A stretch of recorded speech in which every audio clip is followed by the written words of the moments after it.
دور کہیں سمندر کنارے ایک چھوٹا سا خوبصورت سا گاؤں تھا جس میں ایک بوڑھا آدمی رہتا تھا۔ وہ بوڑھا آدمی اپنی سمجھداری اور پرسکون طبیعت کی وجہ سے بڑا مشہور تھا۔ اس کی ساری زندگی سمندر کا سفر کرتے اور مچھلیاں پکڑتے گزری تھی، اور سمندر نے ہی شاید اسے پرسکون رہنا سکھایا تھا۔ ایک دفعہ ایک نوجوان لڑکا اس بوڑھے آدمی کے پاس آیا۔ وہ لڑکا بڑا دکھی اور پریشان تھا۔ وہ چھوٹی چھوٹی باتوں کو لے کر سوچتا رہتا اور پریشان ہوتا رہتا تھا۔ میرا کیا بنے گا؟ میرے ساتھ کیا ہوگا؟ میرا فیوچر کیا ہے؟ میں کامیاب ہو پاؤں گا یا نہیں؟ میری زندگی کے مسائل کیسے ختم ہوں گے؟ مجھے کیسے خوشی ملے گی؟ وہ ہر وقت یہی سوچتا رہتا۔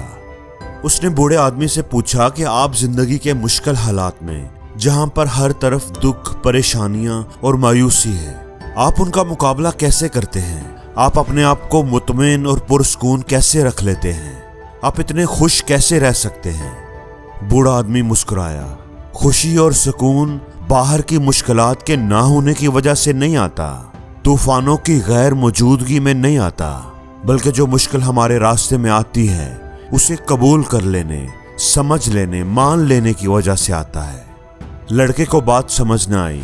اس نے سر ہلاتے ہوئے پوچھا، لیکن جب ہمارے سامنے مشکلوں کا پہاڑ ہو، مصیبتوں نے ہمیں گھیرا ہوا ہو، تو ہم بلا پرسکون کیسے رہ سکتے ہیں؟ بوڑھے آدمی نے سمندر کی پرسکون لہروں کی طرف دیکھا۔ میں تمہیں اپنی زندگی کی ایک کہانی سناتا ہوں، ایک واقعہ سناتا ہوں، تمہیں سمجھ آ جائے گی۔ کئی سال پہلے کی بات ہے، میں اپنی چھوٹی سی کشتی میں سمندر کا سفر کر رہا تھا۔ ہر طرف خاموشی اور سکون تھا۔ اچانک میں نے دیکھا کہ ایک بڑی سی کشتی تیزی سے میری طرف آ رہی ہے۔ میرے تو اوسان خطا ہو گئے۔ میں گھبرا گیا کہ یہ کہیں میری کشتی سے ٹکرا ہی نہ جائے، مجھے نقصان نہ پہنچا دے۔ جب وہ کشتی تھوڑا اور قریب آئی تو میں نے دیکھا وہ بالکل خالی تھی۔ اس کے اندر کوئی آدمی نہیں تھا۔ اس وقت میرے پاس دو آپشنز تھے۔ ایک تو میں اس غیر ذمہ دار ملاح پر غصہ کر سکتا تھا، افسوس کر سکتا تھا، جس نے اپنی کشتی کو باندھا نہیں اور غیر ذمہ داری سے سمندر میں کھلا چھوڑ دیا، جو کسی حادثے کا باعث بن سکتی تھی۔ اور یا پھر صورتحال کو سمجھ کر افسوس کرتے رہنے کی بجائے اپنی کشتی کا رخ موڑ لیتا، اپنے آپ کو بچا لیتا۔ اور میں نے ایسا ہی کیا۔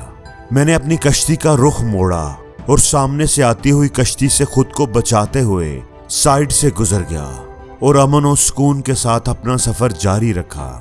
بوڑھے آدمی نے کہا کہ وہ سامنے سے آتی ہوئی خالی کشتی ہماری زندگی میں ملنے والی ان پرابلمز کی طرح ہے جو اچانک ہی حادثاتی طور پر ہمارے سامنے آ جاتی ہیں، جن کی ہمیں ہرگز بھی توقع نہیں ہوتی، اور جو ہمارے سکون کو برباد کرنے لگتی ہیں، ہمیں پریشان کر دیتی ہیں۔ وہ کوئی بن بلائی مصیبت ہو سکتی ہے، کوئی چیلنج ہو سکتا ہے، لوگوں کی دکھ دینے والی باتیں ہو سکتی ہیں، کاروبار میں ملنے والا کوئی نقصان ہو سکتا ہے، یا کوئی اور پریشانی، کوئی غیر یقینی صورتحال جس سے اچانک ہمارا سامنا ہو جاتا ہے۔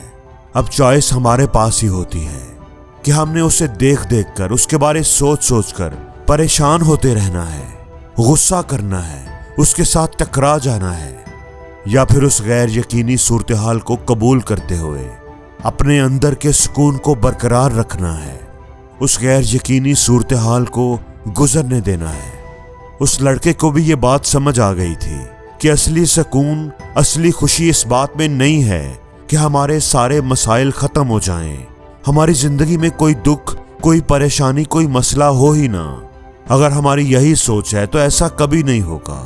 اس طرح تو ہم کبھی خوش نہیں ہوں گے، ہمیں کبھی سکون نہیں ملے گا، کیونکہ پریشانیاں تو زندگی میں آتی ہیں اور آتی ہی رہیں گی۔ ہماری خوشی کا انحصار ہمارے ساتھ ہونے والے واقعات پر نہیں ہوتا، بلکہ اس بات پر ہوتا ہے کہ ہم ان واقعات کو رسپونڈ کیسے کرتے ہیں۔ ہم ان واقعات کے بارے سوچ سوچ کر پریشان ہوتے رہتے ہیں، حالات کا رونا روتے رہتے ہیں، یا پھر انہیں زندگی کا حصہ سمجھ کر قبول کر لیتے ہیں، صبر سے کام لیتے ہیں، اور ان کا حل تلاش کرنے کی کوشش کرتے ہیں، اور خوش رہنے کی کوشش کرتے ہیں۔ اور زندگی میں ہر روز کچھ نیا سیکھو، نیا سوچو، نیا کرو، لرن کرو۔